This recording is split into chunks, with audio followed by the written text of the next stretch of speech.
Well, good afternoon, everyone, and welcome to the Issachar Foundation Jamaica's public lecture series.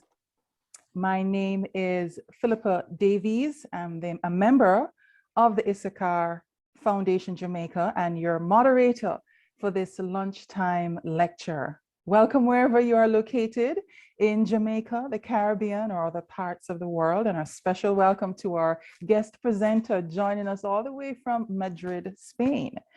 Now, today is December 10, and we join with many others in commemorating International Human Rights Day. And this is to remember the significant historical moment on December 10 in 1948, when the United Nations General Assembly proclaimed the Universal Declaration of Human Rights. And this declaration set out for the first time the fundamental human rights to be universally protected. And this is really setting a common standard for the achievements and aspirations of all peoples and all nations, with the hope that the atrocities of World War II, which witnessed a horrific disregard for the value of human life and peaceful coexistence of peoples, that it would never be repeated. And so the declaration has been translated into 500 languages. So a special welcome as you join us today. Now, if this is your first Issachar Foundation Jamaica lecture, welcome, and we hope that it won't be your last. And this Issachar Foundation Jamaica is really a discussion forum to explore public policy issues and social trends within the context of the Judeo-Christian worldview, which the foundation unabashedly says is the best basis on which to govern society, as it provides the most sound foundation for nation building and human flourishing for everyone. We take our inspiration from 1 Chronicles chapter 12, verse 32 from the Christian Bible, which says that the men of Issachar understood times and knew what Israel should do. I'm now going to invite our chairman, Dr. Wayne West, to bring brief remarks. Dr. West? Yes. Well, good morning, everyone. The Issachar Foundation, of course, adheres to the biblical worldview, and the biblical worldview starts in Genesis chapter 1, verse 1, in which it says, "In the beginning, God created the heavens and the earth." A big philosophical question is why and nothing? And the Bible answers that question by saying, in the beginning, God created the heavens and the earth. Now that statement is what we would call an axiom. It is a truth which can be proven by science. And the reason for this is because it's beyond science. God is outside of the natural world, and science is the study of the natural world. However, the axiom can't be falsified. It can be falsified if scientific data presents information to the contrary. That claim that in the beginning God created the heavens and the earth is saying that what we are living in and what we experience and observe is the product of a great intelligence of a person who has character and morality. If it could be proven that the universe is eternal, that would falsify the claim that the universe was made by God and the statement that in the beginning God created the heavens and the earth.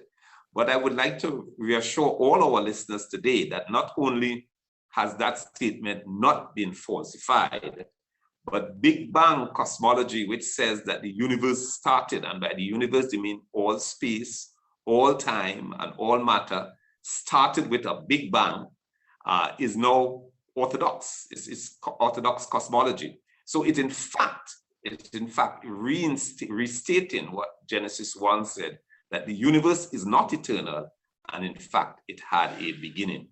We would also like to let all who are attending here and the world know that contrary to popular, well, I would say statements made in the academy and elsewhere, there is absolutely no scientifically verified proof that inanimate, non-living matter can organize itself to become life, living matter, or that living matter can organize itself to produce new organs like our brains and new body plans.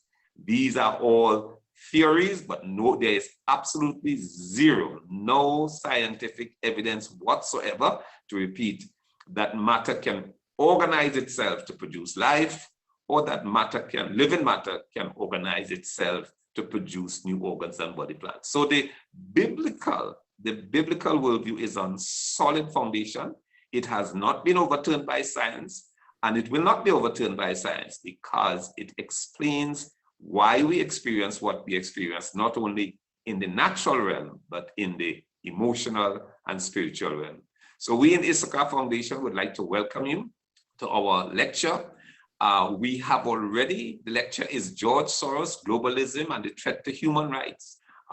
Human rights are logically placed in the concept that all human beings are made in the image of God and have inherent value. There are others who are seeking to create human rights based on desires, and we have already experienced that in the Caribbean, because the decision to remove the Buggery law in Belize was an effort undertaken by George Soros, and they were successful in that endeavor. So we are experiencing rights that are now based on desire and free of reason, and that will not lead to human flourishing. So we invite you to listen to more about Mr. Soros, who is very much in the Caribbean, and what he may cause, the havoc that he may cause in the Caribbean. Thank you very much. Thank you very much, Chairman.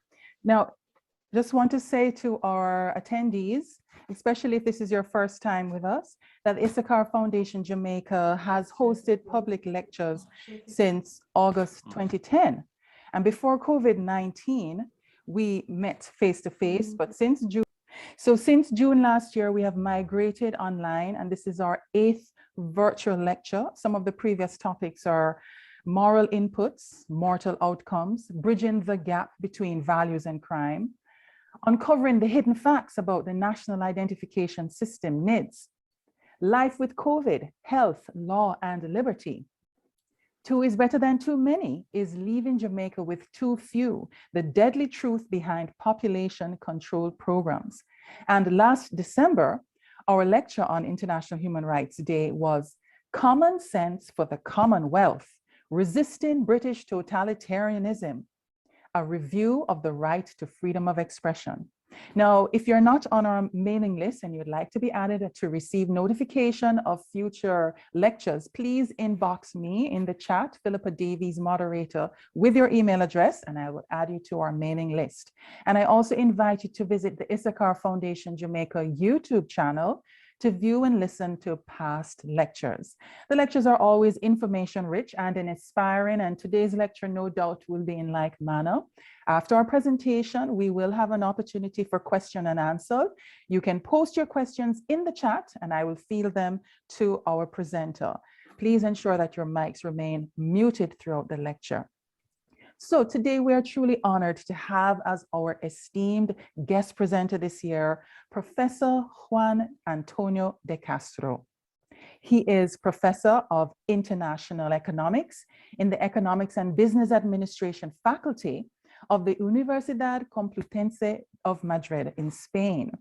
He has also been professor at the Universities of Geneva, Switzerland, and Nebrija in Madrid, Spain. Professor de Castro's field of expertise is concentrated particularly in the development economics, new forms of competitiveness for human and sustainable development, and peace and economic reconstruction in war-stricken countries. He's a senior international advisor to various governments in Africa and Latin America, as well as national and international institutions and international organizations on the areas of green competitiveness, international economic ranking position, nation branding, communication for development, sustainable development, and the knowledge economy. an expert on international trade projections and foresight models. He has collaborated in this field with the World Bank and UN bodies, among others, and is also involved in the implementation of new web tools for collective intelligence for the new University 2.0, 3.0. Professor De Castro is a public speaker, a published author, and his most recent book, an image of it is on the screen, which was released in February this year, is No Solo es Soros. Translation, it's not only Soros, the threat of totalitarian globalism in times of the coronavirus, which makes him the most appropriate expert to speak today on our topic of Keep Us Free from Evil Powers, drawn from our national anthem, George Soros, Globalism, and the Threat to Human Rights. Ladies and gentlemen, please let us welcome Professor Juan Antonio De Castro. Professor? I would like to start by thanking you on this International Human Rights Day, and so kind to invite me to share some ideas. And I would like first to thank the Issachar Foundation, Dr. Wayne West, and yourself, and the Jamaica Coalition for Health Society. This is a good day, a fantastic day to talk about Soros and human rights and globalism.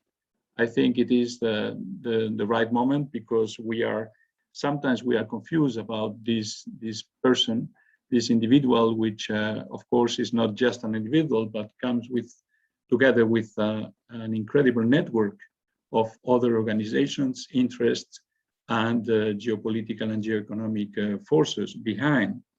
So maybe I would like just to start first with some misconceptions about what is or is not Soros, and I will be very happy to listen to your questions at the end, in order maybe to focus on the areas that you will be more interested at.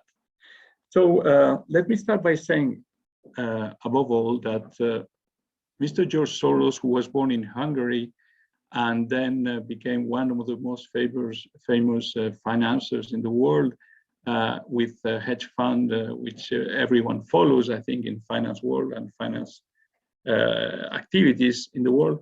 He names himself as philanthropist. And I think this is the first misconception that we have to clarify. Mr. Soros is not a philanthropist at all. But he dressed himself as if he was. And he even structures his Open Society Foundation and other activities in the world as if they were philanthropists. But if one analyzes just slowly what he does and the different areas in which he acts, he's really dealing with issues which have nothing to do with fighting hunger, poverty, fighting for life, fighting for family, fighting for rights and for human rights, which are fundamental.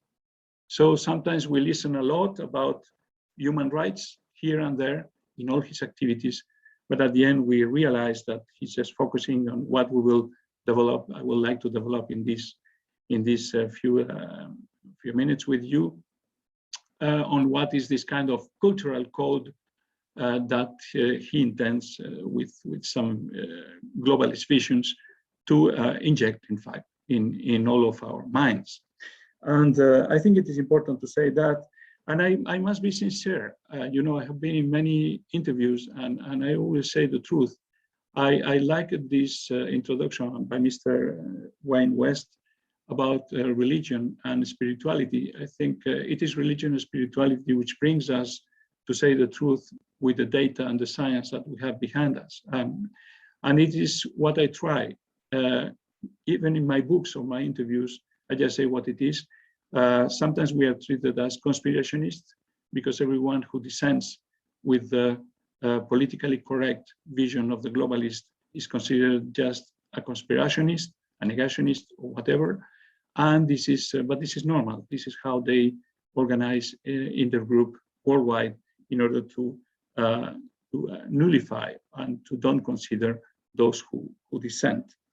That's why I will start by saying, for me, this non-philanthrope, Mr. Soros, is quite a repugnant person in the sense, and I'm quite tough in these words, because someone who today in the internet, you can find a video in which, in an interview, he admits that time to time he's immoral, and the rest of the time he tries to be moral.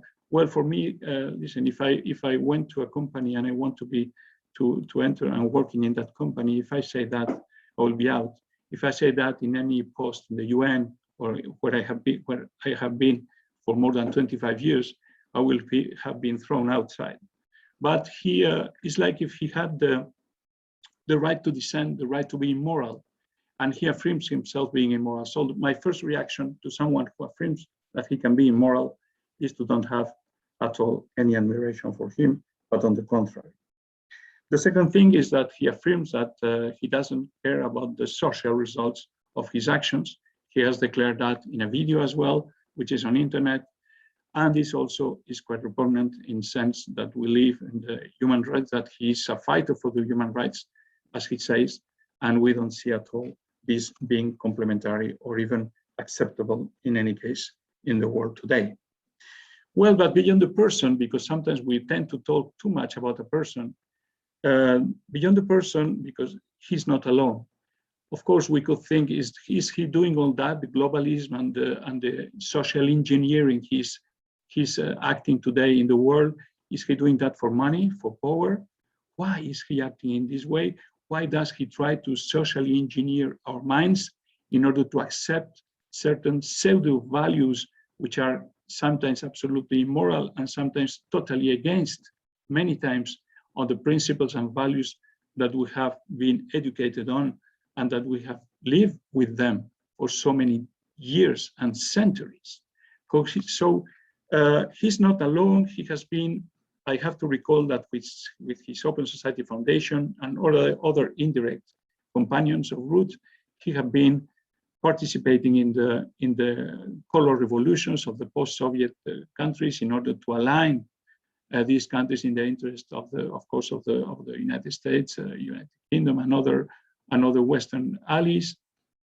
He has intervened also in the Arab Spring actions in order also to interfere with the freedom of governments. He has intervened in Africa, in many countries, in order to impose economic interest. He has intervened even with trying to attack, in fact, in some way or another, the presidency of President Trump. In other words, he has been very, very active in interfering in the affairs of governments. So he does social engineering in this kind of globalist matrix in which we have been now all involved, because we are not talking about a country, we are not talking about a nation, we are talking about the world and about globalization. Because this guy with his Open Society Foundation has injected in the world in more than 7,000 or 12,000 different NGOs the sum of $32 billion in the last 30 years, with an average approximately of 1 billion every year of new grants for organizations. And what I do in my book precisely is to analyze project by project all these titles in which he says he injects money for human rights and for say reproductive health, which he calls something which is reproductive, in fact, which is more abortion and culture of death than anything. So many titles of the nice investments he does, and if you go to the projects, you see at the end that they are just defending values, in most of the times, which have nothing in common with the principles that we have been under and that we accept under the Declaration of Human Rights. So I would say that he does not defend, in fact, human rights as we consider them. He also with his funds, and this is something common during all my presentation today, is to say that everything is done with money, with funds. He's able, not alone, but also with other non-philanthropes like Bill Gates or many others who are today injecting funds everywhere in international institutions, in international courts, in the media internationally, in the universities at all levels internationally. Everything is done with injections of funds. Like if money was the only thing counting in the world, like if money was the way in which to change values, principles, and faith. So this is what he does, and this is what the others do as well. But this is what he does especially strongly today. And this is what I would like to explain in these next minutes, to explain slowly where he acts and why he does it. First thing about human rights, and we are in the Human Rights Day, he has done something which cannot be defended at all. He has done something which is humiliating. He has, in fact, financed and buy, in a certain way, civil society worldwide. Because he injects so much funds in so many NGOs that at the end, the main NGOs we see globally in the world are mainly financed by him. But these NGOs, we should not forget that they are part of the functioning of international organizations, of international courts, of the European Court of Human Rights, of the Inter-American Court of Human Rights, of the UN Committee of Human Rights, so that NGOs act in quite different ways than they did in the 90s and in the last century. They act today by influencing judges, by influencing organizations, by guiding even international organizations. You know, when you manage to inject in an organization like the WHO, UNICEF, or even in other UN organizations, so incredible sums of money that even countries and governments are not able to inject. You have the control of them. And we should not forget that we people are the ones that are in our nations with our representatives in these organizations. And these organizations, if they are not neutral and they are not guided by our representatives, they have become really alien. They are becoming alien to our interests. And this is very worrisome. And this is very worrisome, especially if we are dealing with courts, international courts, and the laws that emanate from them, and how these laws at the end are absorbed with jurisprudence in our own laws in our countries. So you see, the machine goes and complexifies more and more with the injection of money. And this is how we have arrived to this incredible situation today. Human rights, as Open Society Foundation and other globalists would like to see them, and as it was said in the introduction to this lecture, human rights have an origin of natural law, eternal law. They come from up to down. They are inspired by God. And we saw that already in the Spanish colonization when Padre Las Casas, one of the founders of human rights in history, came with the defense of slaves with new laws for protecting minorities and for protecting the weakest in the system and establishing the first human rights. Then the declaration even of the French Revolution was inspired by God, by eternal law, by natural law. And the Declaration of Human Rights of the United Nations at the end of the Second World War is a direct inspiration of natural law. So can someone explain why suddenly some years ago, some decades ago, a guy with a lot of funds tries to change something that has worked for centuries?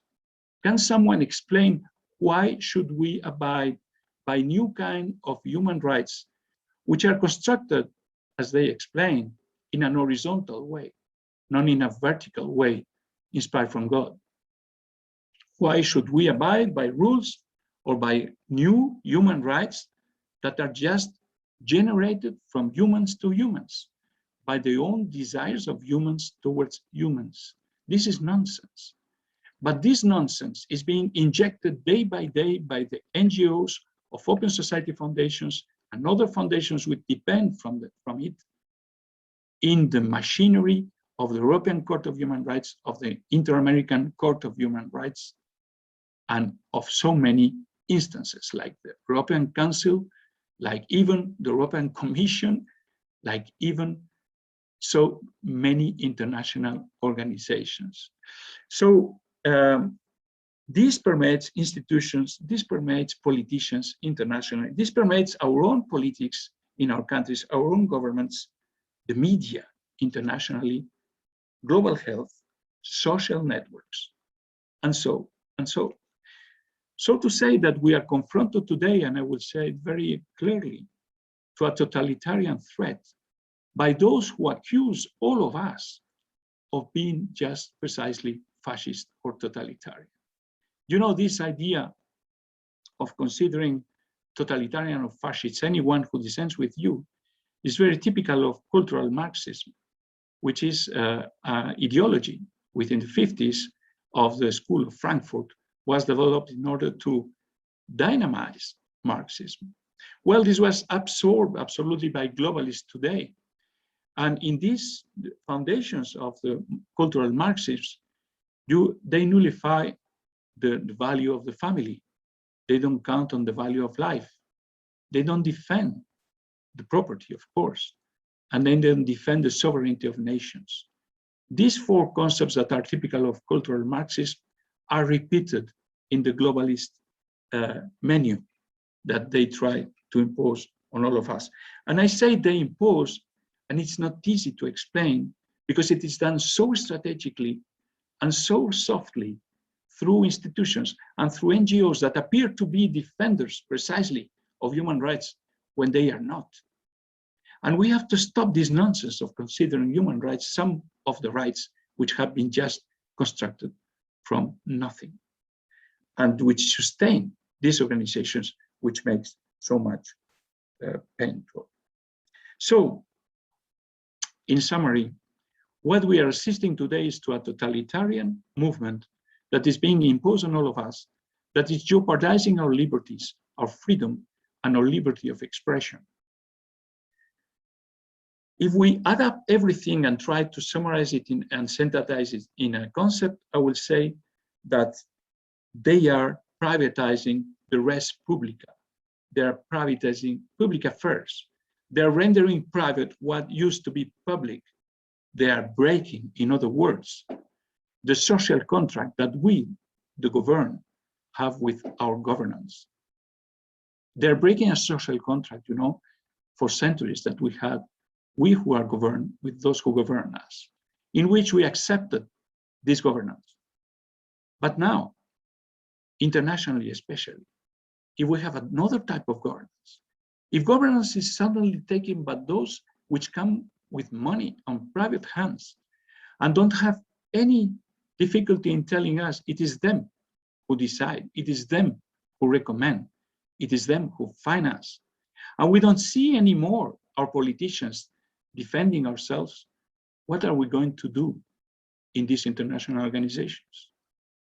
I have been 25 years in the UN. I cannot recognize my organization. I cannot recognize it. And it is precisely because when one is a UN staff member, you know, you have a promise, you promise you will never get any influence from anyone outside, no governments, no think tanks, nor NGOs. And I wonder if the Secretary General or any other staff in the UN have not accepted influences of people who are paying millions to these organizations. So I'm not accusing directly anyone, but many proofs will come. And many proofs will go to the General Assembly one day, asking for the UN to consider it and to see if this can continue in the way it is today, because it is breaking our social contract and it is privatizing our public relations. They're privatizing our politicians who are submerged and nearly controlled. You know, this meeting in Davos every year, they meet the high tech, the big tech, the big data, the big financiers. They meet together, all these CEOs with the politicians of all the world, heads of state, prime ministers, ministers of all countries. And you know, many years ago, I used to see in Davos, people, there were normally company CEOs being really going there on knees in front of the politicians to ask them for something else, something more, some more competitiveness, some less protectionism, some actions in order to have more benefits. Today is the contrary. From some decades now, in the recent 20 years, what we see is really our politicians going on knees, ask, please, CEOs, tell us what to do, tell us where we should do, what we should produce. We are even changing the model of the economic market model. You see, Davos has said that we have to digitalize the world and make transition ecology for climate change. Well, this is very nice. Okay, we can do it. It's good for the economy. But why only these two things? Are they thinking at globalization? Are they thinking at what should be the role of Jamaica, of Argentina, of Chile, of other countries in their specialization? They don't care. What is going on there? Are we going just to follow, as in the old Soviet Union, 2-3 lines of production that all the world will unite on an agenda 2030 and decide that we have to follow this? Should we then change our economic market system towards this planified economic system led by the big players, by the big tech, by the big fin and the big data?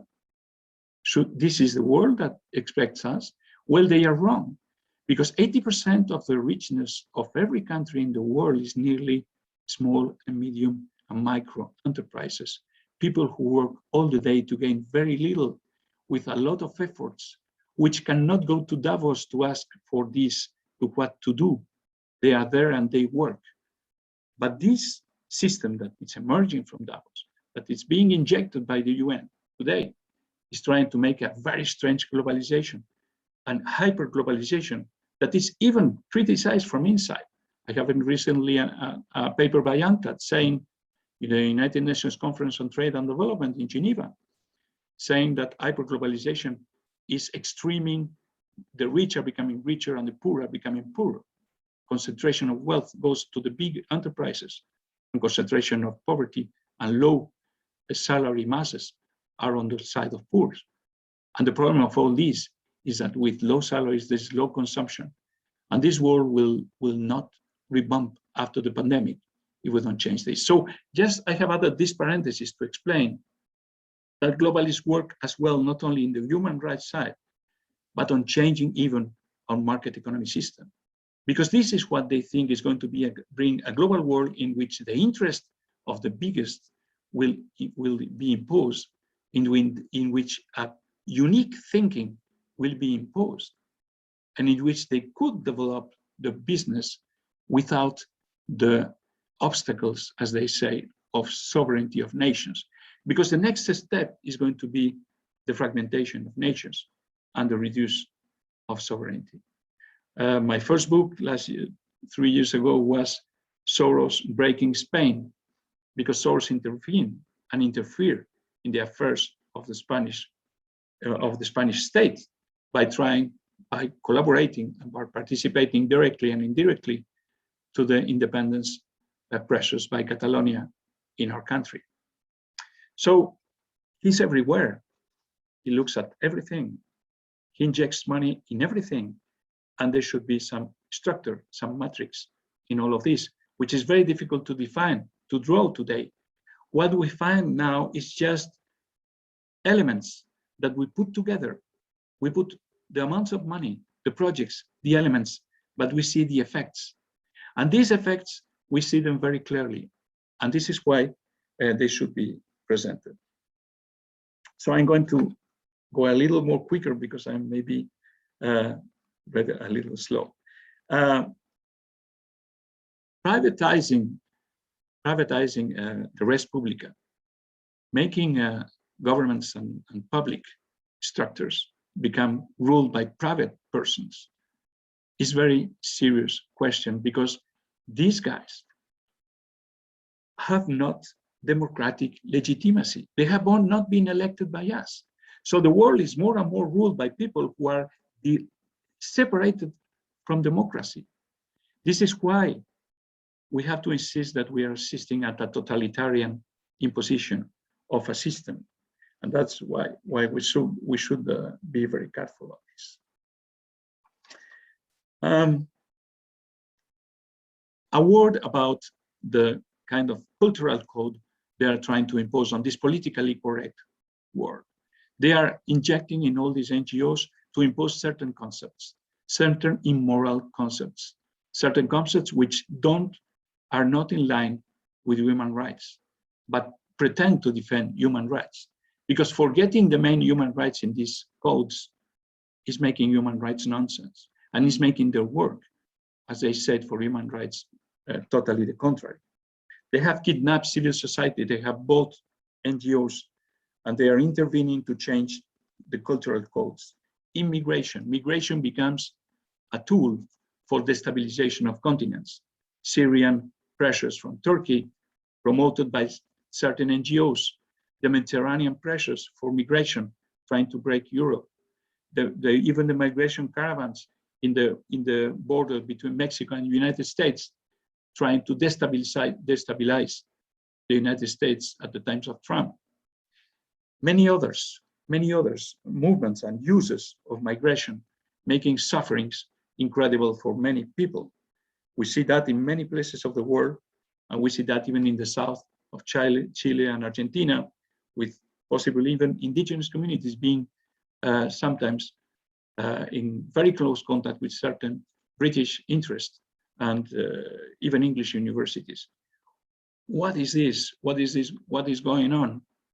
Are we breaking sovereignties? Are we assisting to movements which try to break sovereignties with private interest? I think, yes, we are in front of that. We see LGBTIQ plus movements which pretend to defend minorities, which are absolutely defendable, and we respect them. The problem is that this defense of minorities are not the main question in life. Is that the defense of minorities, in fact, confront heterosexuality, for example, with other things, and make not direct attacks between men and women, between gender conflicts. They are developed, in fact, many of these movements are developed, in fact, to make a clash between what is natural, a man and a woman. We have the concept of hate, which is just introduced, and the concepts I'm mentioning are very much financed by Soros from the Open Society Foundation, but they are financed in a way we should protect these rights of all these people. Well, if you use migration for breaking states, it is not human rights.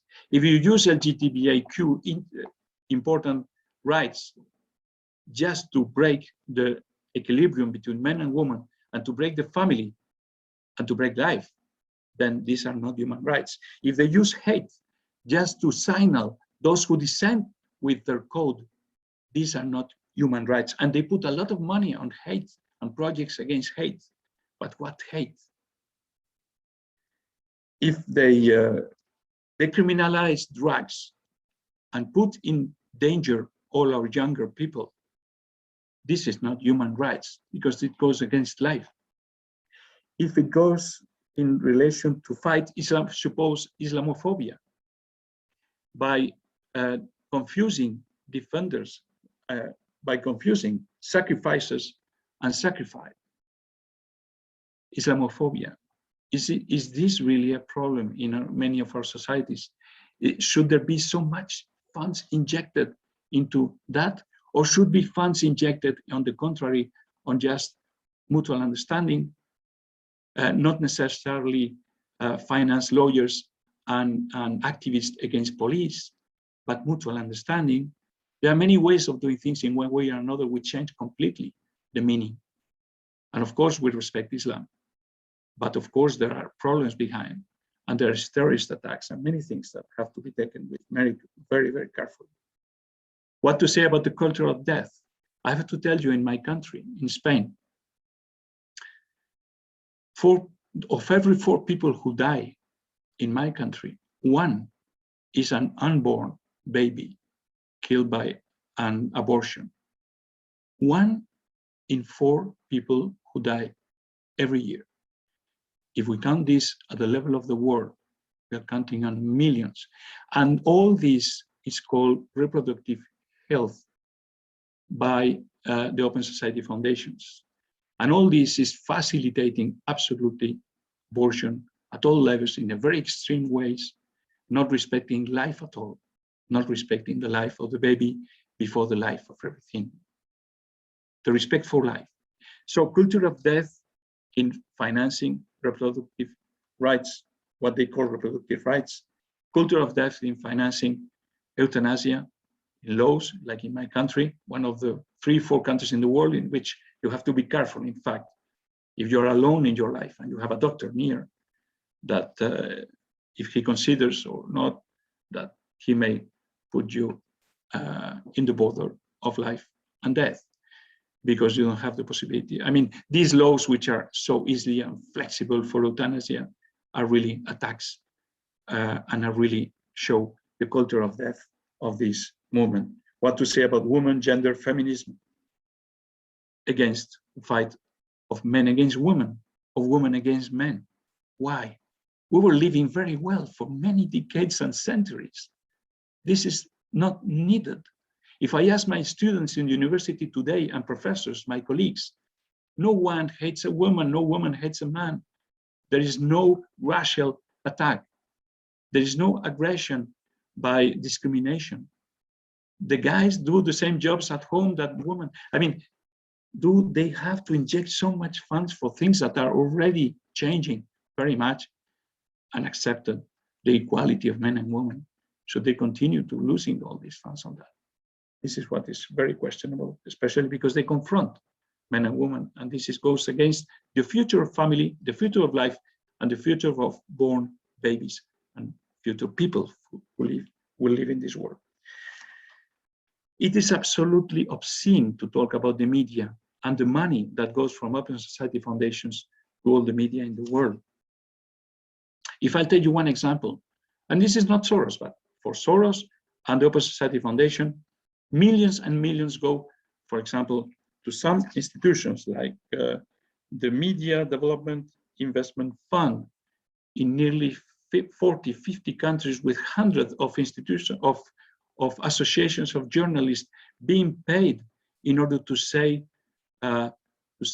what the ones who pay want them to say. That is to lose their ethics, to lose their independence. A lot of money is sent through the Open Society Foundation for journalists to be called independent, and it is on the contrary. They're absolutely dependent on the funds that they receive to say what those who injected the funds want to say, and to impose these cultural codes and immoral arguments which are not human rights. The media worldwide is obscene. And I will try to go quicker now in mentioning, I have mentioned just the codes, the concepts through which the Open Society Foundation injects every year $1 billion in more than 12,000 institutions, which each of these institutions injects again in tens of institutions. We have an atomized machinery of injecting a new culture, new values, and false human rights into the world. Well, I would like to mention something about institutions and how they are controlled today. Gregor Pouping, who leads one very important organization, NGO, in Strasbourg, in France, the European Center for Law and Justice, has recently produced two very important reports. The first report was about NGOs and judges in the European Court of Human Rights. And the second report precisely on the financing of UN experts on special procedures in the UN Council on Human Rights of the UN. The first report demonstrates that nearly 25 over 100 judges of the European Court of Human Rights have been part of Open Society foundations of George Soros, or collaborated directly or indirectly with him, or being in a relation and collaborated with organizations that are financed by George Soros. This is serious. All the jurisprudence, laws that these NGOs that act with the judges who are in favor of these NGOs, because you know there are the judges and there are the NGOs who play as amicus curiae. And these amicus curiae are the ones that brings the proofs. So if the judge and the amicus curiae and the NGO feel the same and think the same, you can be sure that the law that is going to emerge from the European Court of Human Rights is going to be biased. And I say that very clearly as the reports presented. If you have this kind of conflict of interest between judges, NGOs in this European Court of Human Rights, more research should be done on the Inter-American Court of Human Rights. to see some figures. That will be interesting to see. And it will be interesting to see also what happens in the other report, which I also recommend the reading, is the financing of UN experts on special procedures of the United Nations Council on Human Rights. You know, a special rapporteur of the UN is someone who brings the proofs, who accumulates the proofs and brings them in front of the UN Human Rights Commission, or Council, sorry, of the Human Rights Council. What he brings is then considered and then transformed and discussed as human rights. The problem is that Gregor Puping in his report has again found that nearly 37 of the 121 experts that are playing this role as rapporteurs of the UN have been receiving financing from private actors outside the United Nations on amounts which are even over $1 million in many cases. How can a special rapporteur of the UN receive funding from private hands or even governments outside, which is forbidden, and then act in an independent way and defending the human rights that they have to defend? Or are they defending the human rights in the way of those that those who finance them want? 52 of the 222 procedures have been participated by Open Society also Foundation or other organizations financing as well. So just to be quick, in two main courts, international courts, we see this big influence. And I will just go very quickly telling you about other organizations. The European Parliament, 1/3 of the deputies of the European Parliament have declared they are from George Soros, Open Society Foundation, in a report called Confront Consulting Report some years ago. 1/3 of the parliamentarians also believe in the pseudo human rights and the pseudo ideas and the cultural codes that Soros and his Open Society Foundation wants to inject on us. We can go to European Commission. And sorry to have to know a little more about Europe, which I've been doing research, but I would like now in the coming months to start doing a lot of research in Central and Latin America, because I think it's very essential that we discover all these things and we'll bring them to light. In fact, the European Commission is visited by Soros and by others, the European commissioners, even the president of the European Commission and the vice president, 42, 10, 19 times a year, each year. Why a private person should impose ideas on our bureaucrats in Brussels of the European Union? This is something that has to be considered. What to say about Davos and Agenda 2030 of the United Nations, completely permeated, and infiltrated by these ideas. What to say about disinformation? You know, Soros and many organizations like the International Fact-Checking Network are very active in telling us in the media what is right and what is wrong, what is fake and what is not fake. But it is the money of the Poynter Institute of George Soros who is behind many of these affirmations. So why should I abide by the rules and by the truth of George Soros on what is true and what is not true? This is scandalous. And censorship and the Silicon Valley, what I would call the Silicon Valley dictatorship. Why in our social networks, ruled as well by privates, should we be censored?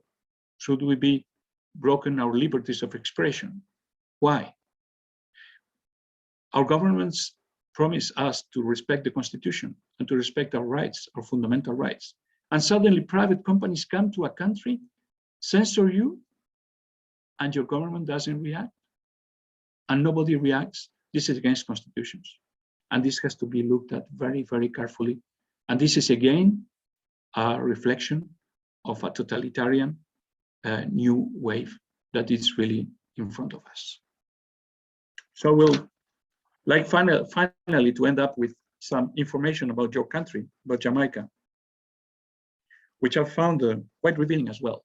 There is a lot of funding that George Soros and Open Society Foundation has been injecting into Jamaica in some organizations. These recent years, it was especially in certain organizations, rights and advocacy project. I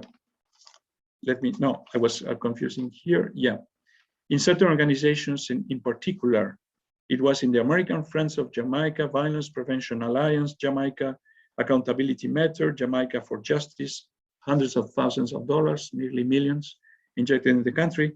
We don't know exactly. It will be interesting to know for what. But what is sure is that a lot of funds are now being directed towards the University of West Indies. And in 2020, for example, $160,000 are injected in teaching and research advocacy partnerships for regional and global climate justice. What is more worrisome is the rights and advocacy project of the university, $150,000, to look really at decriminalizing same-sex relationships or the leadership in cannabis decriminalization. These are just some elements which show what will happen to universities in the world if they start being also infiltrated by private actors who don't defend human rights, but their own conception of globalism and globalists. So nearly more than $600,000 in the last 3 years have been injected in the University of West Indies. This is what I have found on public figures published by the university and by George Soros Open Society Foundations. So these are the figures. This is the evolution. And we should not forget in this, the university initiative that Soros has initiated in 2020, which is Open Society University Network, OSUN, which is going to be 1 billion already injected in global education initiative to permeate and to inject funds in nearly all important universities of the world to align mentalities on this globalist vision of pseudo-human rights and really visions which are completely against family, against life, against liberty of expression, and for totalitarianism. We are not the totalitarians. We that defend the right and the truth. We are the truth. We say the truth. We say the figures. We based all our research on their own figures and data. So please, nobody could call us conspiracionists. And with these words, maybe I'm open to questions, and maybe I have forgotten many things, but I am very happy that if we can have an exchange and try to clarify anything if I can. Thank you very much. Well, thank you very much, Professor De Castro. We truly are grateful that you are able to share with us today, and we must commend you for your courage and your diligence in comprehensively researching and documenting for our edification the dealings of this immoral man who has sought to break a centuries-old social contract between the people and the governors, and to fragment a nation and to distort the doctrine of human rights. And just as you were listing some of the areas that he invests in, youth, drugs, the family, male-female relationship, and you spoke to how he has invested in the University of West Indies, let me just show our attendees, this is a press release that you can get from the UE Mona website, where they mark the signing of that MOU with Open Societies Foundation. And even though the MOU was signed last year, 2020, they have been receiving funds from Open Society Foundation from the past 6 years, 2014. Look at the areas: child development research, litigation for decriminalizing same-sex relationships. We know that's a challenge to the Bagra law, cannabis decriminalization, climate change research. And as you said, Professor, this is what is to be anticipated. Further activities, academic, educational content, research, innovation activities, training workshops, on and on and on. So we are grateful that you have given us this understanding and perspective of who the man is. He is not who he presents himself to be and what he seeks to do in our nations. So I have received some questions. Attendees, you can inbox me in the chat. And here are some questions, Professor, to start with. What solutions do you suggest for developing countries like ours to counteract these global elites and what they seek to do to fragment our nation? What was done in your own country, in Spain? Yes, well, it's the time for solutions, and this is the most difficult question. I think the first thing is to be, I mean, we have to bring all of us a lot of courage, because this is a huge machine that it's functioning already at the level of global level of the world. We are accused of everything. As soon as you dissent from their unique thinking, you are completely accused. So the first thing I think is to talk and to speak clearly. We have to diffuse ideas. And we have also to try to convince our governments and our politicians that they have to go to the General Assembly of the United Nations, for example, and start talking about the loss of independence of these organizations. They have to start going to the Inter-American Court of Human Rights, to the European Court of Human Rights, and start saying, how can there be conflicts of interest? How can there be judges which are in doubt of their neutrality? How can we believe in human rights laws that come from people who are not neutral in theory, because they believe in some cultural codes and immoral codes? How can we all this? And I have forgotten maybe one question. I didn't talk so much about religion and Christianity, but we shouldn't forget that one of the main objectives of globalists is to fight Christianity and to make us put us against religion, because they have a big fear, like the Marxists had the fear. If you are for religion, they cannot control you. If you have faith, you are not controllable. So I think this is another advice I will say.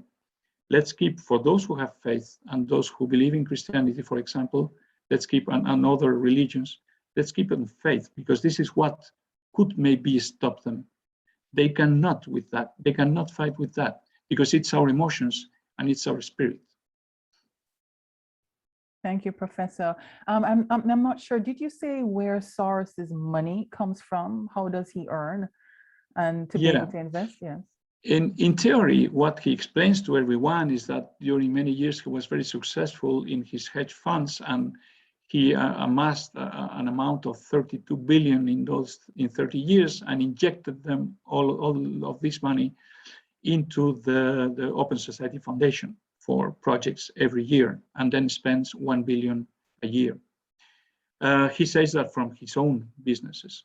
Can we know if it comes just from his businesses, or does he has, I'm sure, because he had it when he was younger and he started with finance business with the Rothschilds or the Rockefellers or the other big partners in finance, maybe. We don't know, we don't have evidence to demonstrate that the money comes just from his businesses, but this is what he pretends. You had mentioned that 37 of the 121 special rapporteurs at the UN received funding from external sources. And you mentioned the figure 1 million. Was it in total to all the special rapporteurs, or did individuals receive $1 million US? In this particular case, it was $11 million. And in some cases, in some of these persons, of these rapporteurs, received more than 1 million in some cases. So this is absolutely against the rules of the UN. And I know well the rules of the UN because I have been, as I said, 25 years in the organization. This is against the rules. This has been published by the Center for International Law and Justice in Strasbourg. I don't know what the media is waiting to say something. I don't know why governments don't say anything. I don't know why the UN is silent. Well, I know. I think I know. Yeah. Yes. Professor, would you mind speaking a little bit more about this concept between, or of the social contract between citizens and governments? Yes. The idea of the social contract is like an equilibrium. You accept to be governed, and the governments accept the way they will govern you. It's like a contract. No, it's a social contract. It was, for history, has taken place always when there are governed and governors, and what it is based on a certain reality. The reality that those who govern, you know them, You have elected them, they are responsible for you, and they will give back to you the results of their governance, and they will come back to you with responsibility. The problem is that if suddenly those who govern you are suddenly controlled by private interests, let's say by companies, by philanthropists, by whatever, think tanks, NGOs, or money from whatever source of private origin is, they lose this democratic legitimation. And if they lose democratic legitimacy, I mean, in what way are you going to maintain this contract with them? We agreed that we elect them in a certain conditions, but these are, if the conditions are changed, like in any contract, I don't know why we should continue to have a social contract. Of course, this could bring a lot of insurgencies, of a lot, but if they continue like that, if they don't respect us, I mean, at a certain moment, it is us who will not respect them. Thank you, Professor. Did you speak to in your book, or have you researched whether there's any evidence of the Open Society Foundation being involved in the imposition of vaccine mandates now, as we face with coronavirus, and the whole absence of transparency as to what the science actually says and what political leaders are seeking? Well, there are some elements of certain participation of George Soros through certain companies in Wuhan at a certain moment, of certain, Davos was the place where Bill Gates and many others met in order to launch all this preparation for pandemic already in 2016, 17. Soros was there, Bill Gates was there, Zuckerberg, I mean, all these false philanthropists, in fact, were there together. And we have seen also, I mean, as you said, all this is very obscure. One day we will find the proofs of something which have been too much announced in the past. I mean, there are 10 years they are talking about this pandemic arriving, now it is here. We have seen, and this is public, that even Bill Gates has signed contracts in the 17 and with Moderna, for example. This is in the web page of Moderna. No? I'm not saying any secret thing. You visit the page and you find contracts for developing RNA modified research 2 years before the pandemic. So there are too many things that are there. Was it for the good of humanity or was not? I don't know. I cannot affirm anything, and I will be too serious to say anything at this moment. But if there is any proof at any moment that demonstrate that there has been something wrong, and this is this will be very serious, because there have been many people dying, and I hope this really is not the reality, and that we have just faced a pandemic which has tried to be fight by vaccines, and we are seeing that things are not so easy, and that vaccines today are not so evident. So there are many issues, and it's very delicate. Indeed, indeed. And just considering the reach of Open Society Foundations, have you seen any link between Soros and the move to have a global digital identity and the system of social credits that we've seen taking effect, for example, in China? Well, I have seen more on Bill Gates on the question of identity than on George Soros. Okay. But I will not be surprised that, all these non-philanthropes are very much tied up together. They act together in many organizations. Take, for example, the Council of Europe. The main two financiers are Soros and Bill Gates. And the Council of Europe is so important for many issues on human rights, in Europe. They are the first financiers. You find them together in many things, and in many institutions. The WHO is evident. No, the first financier is Bill Gates. How can we be sure that we are going to get the right neutral vision from WHO of the UN? And all this is very. I mean, the whole question of financing organizations is very confusing. Yeah. It was interesting, Professor, that you linked the French Revolution, at least the outset, with Christian concepts, because one may think that with the French Revolution, they threw away Christianity and biblical principles or concepts. Can you say a little bit more on that, please? Yeah, you are completely right. I was surprised as well, and when I was doing some research on that, I was surprised. I say, but French revolutionaries were completely atheism and against no Christianity. And yes, but in spite of that, they had to put in the list of Declaration of Human Rights of the Revolution the main principles of natural law. And by doing that, they were assuming that there is something over us that makes a huge influence. I think it's one of the most interesting examples of people who try to be atheist and then impose a Declaration of Human Rights, which is completely inspired by God. Thank you very much, Professor. This has really been very enlightening and very elucidating, and that you have put this material together that we can benefit from it. Professor, is your book translated into English, or is it going to be translated in English? Well, you know, this is the book is already published for some months already. It's in Spanish in Amazon or other it can be found, but I would like to translate it in English. So I'm open to any propositions, suggestions. I'm not trying to see because I think it should be in English, and I'm going to try to try in French as well. Okay. Because in France they are very, very active now with Pierre-Antoine Plaquevent and many movements of against Soros. And you know, I'm not alone. In every country in Europe, you find a lot of experts, a lot of people who are now really worried about this dérapage, no? This way of changing society and being like that. But there are many experts who are now writing on these issues. Okay. I'll be delighted if I can translate it in English and publish in English, of course. I'll try. Right. Well, we're so glad that you did, and we're so glad to be able to shake hands across the Atlantic with you. And thank you so much for the research and work that you have done on this topic. And I'm thanking the attendees for coming to spend their lunch hour with us in this fashion on International Human Rights Day. But the work has to be done, friends. The work has to be done. And we are the citizens of this nation to hold our elected officials accountable to us, and not to have private actors influence and distort human rights and how our country is governed. So you and I, we have work to do. So if you would like to be on our mailing list and you're not already on it, please send me your email address in the chat box.